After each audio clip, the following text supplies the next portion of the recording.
दिल्ली विधानसभा चुनाव और मिल्कीपुर उपचुनाव हो चुका है। दिल्ली विधानसभा के ज्यादातर exit poll Bharatiya Janata party के पक्ष में जाते दिखाई दे रहे हैं। फिलहाल देखना होगा कि 8 फरवरी को क्या परिणाम होता है, लेकिन निश्चित तौर पर जो एग्जिट पोल के नतीजे हैं वो बता रहे हैं कि भारतीय जनता पार्टी लंबे वर्षों के बाद सत्ता में वापसी कर रही है। हमारे साथ बातचीत के लिए यूपी सरकार में कैबिनेट मंत्री ओम प्रकाश राजभर जी हैं।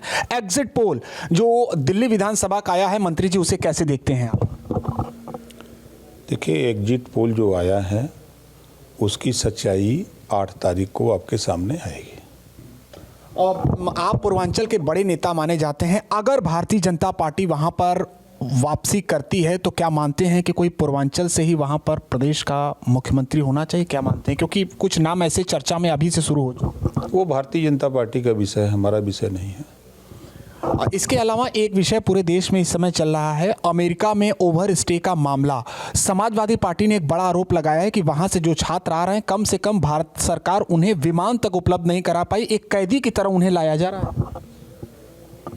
अब उनका आरोप है, सरकार के पास तो विमान है ये है और सरकार की व्यवस्था में ही लोग आ रहे हैं, सरकार की पहल पे लोग आ रहे हैं। अगर दिक्कत किसी को हो रही है तो बतावें तो उसकी सुविधा करा दी जाएगी। तो नहीं, जैसे उनका ये कहना है कि सदन में भी इस बात का चर्चा होनी चाहिए, ये गंभीर विषय है, भारत के लोग वहां पर गए थे, ये भारत के सम्मान का बात है। चर्चा तो लोकसभा स्पीकर से मिलकर उनको करना चाहिए ना, कि प्रेस में कहने से तो होगा नहीं। जो सदन की गरिमा होती है, सदन में अगर चर्चा करना है तो लोकसभा अध्यक्ष जो है उनको लिख के दें कि भाई हम इस मुद्दे पर इस नियम के तहत हम चर्चा करना चाहते हैं, तो स्पीकर अनुमति देते हैं तो चर्चा होगी। अब महाकुंभ आयोजन के लगभग 25 दिन हो चुके हैं। 25 दिन में कई ऐसी बातें हुई जो चर्चा का विषय बना। कुल मिलाकर आप इस आयोजन को कैसे अब देख रहे हैं? 25 दिन हो चुके हैं। देखिए, कोई नई परंपरा नहीं है, ये हर 12 साल पे महाकुंभ लगता है, 6 साल पे अर्धकुंभ लगता है। किसी की भी सरकार रहती है तो वो उसको व्यवस्थित कराने की जिम्मेदारी उस सरकार की होती है। तो उसी तरह इस समय एनडीए की सरकार है, तो एनडीए की सरकार उसको व्यवस्थित कराने में लगी है और सकुशल हो रहा है, सरकार पूरी मुस्तैदी से है। समाजवादी पार्टी का ये कहना है कि जो लोग इस बार कुंभ में चले गए अब वो नहीं जाएंगे, किसी की भी सरकार हो, डर गए हैं, भयभीत हो गए हैं। कुंभ में तो अखिलेश जी भी गए थे। अखिलेश जी जब नहीं गए थे तो यही कह रहे थे कि वहाँ पाप धोने लोग जा रहे हैं, तो अखिलेश जी भी गए। अब मान लो कि अगर उनकी सरकार रही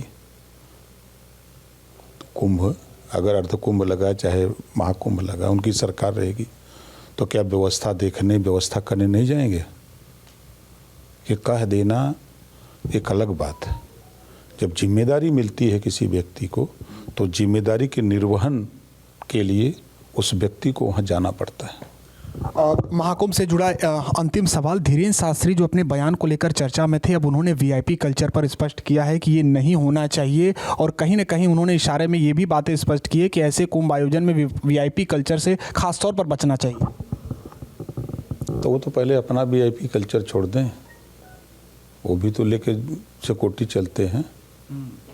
पहले भी उन्होंने कुछ ऐसा बयान कहा, मोक्ष की प्राप्ति होगी जो लोग वहाँ पर गंगा महासंगम में हादसे का शिकार हुए, तो उनको भी कूद करके वहीं मोक्ष प्राप्त कर लेना चाहिए था ना। एक अंतिम सवाल, गाजीपुर में अंजनी राय जो पुलिसकर्मी रहे, उनकी मौत के बाद कांग्रेस पार्टी ने आरोप लगाया है कि पहले ये भगदड़ के दौरान इनकी मौत की बात कही गई, अब जो कहा जा रहा है कि नहीं, इनकी एक नेचुरल डेथ है। अब वो जांच का विषय है, जांच में जो आएगा वो होगा। आजमगढ़ को लेकर बैठक कर रहे हैं, एक अंतिम सवाल, आजमगढ़ में क्या तैयारी है ओम प्रकाश जी? देखिए, 23 फरवरी को एक बड़ा कार्यक्रम तरवा मेहनगर में है। इसमें हम लोगों ने आजमगढ़ ज़िले के 5 विधानसभा, या यूँ कह लीजिए कि आजमगढ़ सदर लोकसभा सीट पे वो कार्यक्रम है। लक्ष्य हम लोगों का है वहाँ कम से कम 50,000 लोगों को जुटाने का। हाँ, उसकी तैयारी हो रही है।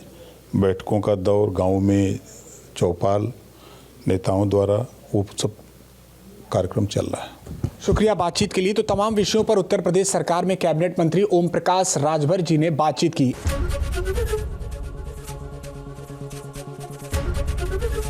एबीपी गंगा, खबर आपकी, जुबान आपकी।